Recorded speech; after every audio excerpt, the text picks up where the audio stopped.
صحابہ کو یہ جتنا مقام ملا ہے کیا یہ صرف نمازوں کی وجہ سے ملا ہے؟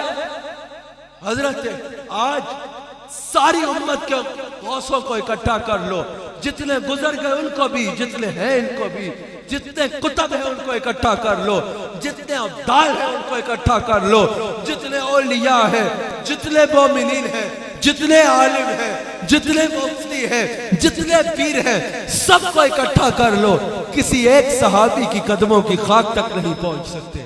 ان کو یہ مقام کیسے ملا؟ کیا نمازوں کی وجہ سے؟ وہ تو ہم بھی پڑھتے ہیں۔ کیا روزوں کی وجہ سے؟ وہ تو ہم بھی رکھتے ہیں۔ کیا حج کی وجہ سے؟ وہ تو ہم بھی کرتے ہیں۔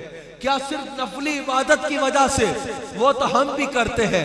جو کچھ وہ کرتے تھے وہ سب کچھ ہم کرتے ہیں، لیکن ان کو یہ مقام کیوں ملا؟